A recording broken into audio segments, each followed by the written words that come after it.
Now, the topic that we're dealing with today stems with sexuality as well as LGBTQ. There's a lot of information that we get regarding this discussion comes from our faith. A lot of people have very strong feelings. This group right here has open executions on the streets in some parts of the world where if someone is identified as gay and they find them, they catch them, they chop their heads off.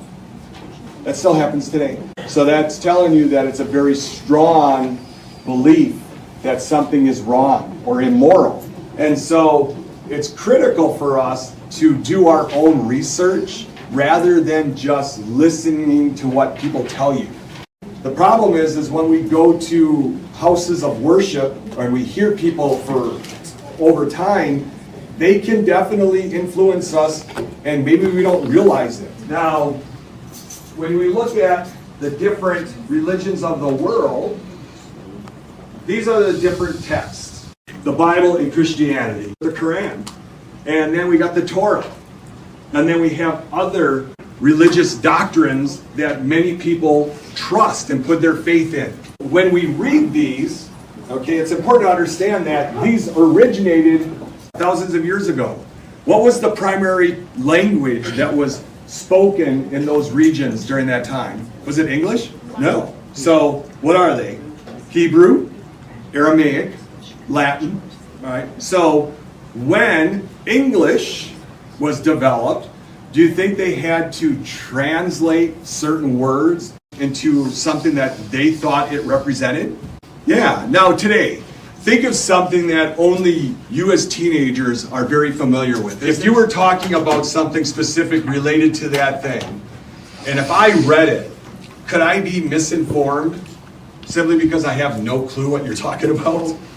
That can happen with translations as well.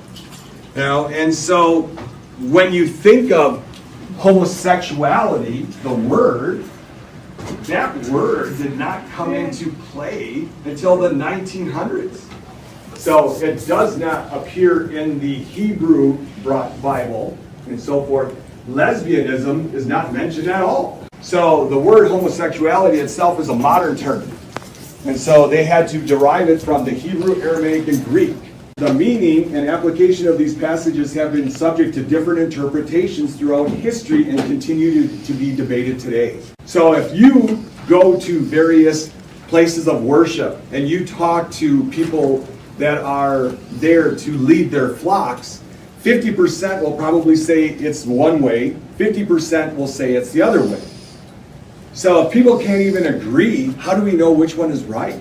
You know, but one of the students mentioned last year that their pastor in their church said that anyone who identifies as LGBTQ should be herded up and they should be executed. And then there's some of you that might hear that in your own church, your own congregation, your own house of worship.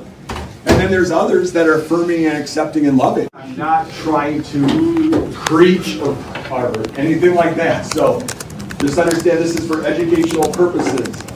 So what does the term cisgender mean? It's a new word. So then we have transgender. There's different ways you can transition when it comes to your sexuality. So could you just come out and tell people that you're transgender and you haven't done anything different? You've just expressed to people that, hey, I'm born male, but I identify as female. Would that be one way of doing it? All right. So first is just letting people know. What would be the next step in the process? So, taking more of the feminine name, starting to dress female rather than male. Okay, excellent. What would be the next progression then? So then starting alterations physically. So starting out with hormones and then eventually probably having surgery, right? The government is saying that children cannot transition. Could your parents make the exception and allow transitioning physically to occur before 18? How do you think most parents are going to feel? Yeah, they're probably going to resist it. So that becomes definitely a challenge. Who do you go to talk to if you're one of those that are struggling? If you went to your parents and you told them you were struggling, could your parents reject you? You know, most parents aren't understanding, aren't accepting, or whatever. And so many teenagers are potentially at risk of STDs and STIs that could potentially cause infertility, could lead to an earlier death, simply out of fear. One of the students last period mentioned how some of their friends today have been threatened to be kicked out of their homes because of their choices they're making when it comes to sexuality. My encouragement for you is to make sure you do your research, make decisions that you feel are good for you. Don't just base your decisions simply because you've been told something.